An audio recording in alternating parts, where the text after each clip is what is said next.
आज श्री सिद्धनाथ नागरी सहकारी पतसंस्था मर्यादित दहिवडी यांच्या वडूज शाखेच्या स्थलांतर उद्घाटनाचा तसेच भोसरे चौकीचा आंबा तालुका खटाव येथील 26व्या नव्या शाखेचा भव्य शुभारंभ सोहळा उत्साहपूर्ण वातावरणात संपन्न झाला। ग्रामीण भागातील नागरिकांना विश्वासार्ह, पारदर्शक, जलद आणि दर्जेदार आर्थिक सेवा उपलब्ध करून देत बचत, गुंतवणूक, उद्योग आणि स्वावलंबनाला चालना देण्याचे महत्त्वपूर्ण कार्य ही पतसंस्था सातत्याने करत आहे। नव्याने सुरू झालेल्या या शाखांमुळे परिसरातील नागरिकांना आर्थिक व्यवहार अधिक सुलभ होणार असून स्थानिक विकासाला नवी गती मिळणार आहे। या शुभप्रसंगी श्री सिद्धनाथ पतसंस्थेच्या संचालिका सोनिया गोरे, ज्येष्ठ नेते खटाव तालुक्याचे माजी आमदार डॉक्टर दिलीपराव येळेगावकर, आमदार धैर्यशील कदम, जिल्हा परिषद सदस्य संस्थेचे संचालक अर्जुन तात्या काळे, संस्थेचे चेअरमन तथा जिल्हा परिषद सदस्य अरुण गोरे, सर्व व्यवस्थापक रणजित पोळ, जिल्हा परिषद सदस्य धनंजय चव्हाण, युवा नेते विक्रमशील कदम, खटाव पंचायत समिती सभापती वनिता दुबळे,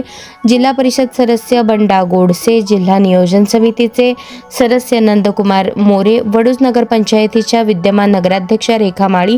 तसेच नगरसेवक, नगरसेविका, भोसरे चौकीचा आंबा आणि परिसरातील गावातील ग्रामस्थ, श्री सिद्धनाथ नागरी सहकारी पतसंस्थेचे पदाधिकारी, संचालक, अधिकारी, कर्मचारी, सभासद, ग्रामस्थ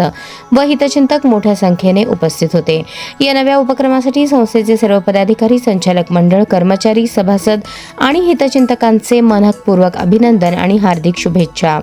या शाखा परिसराच्या आर्थिक प्रगतीचा नवा अध्याय ठराव्यात हीच सदिच्छा।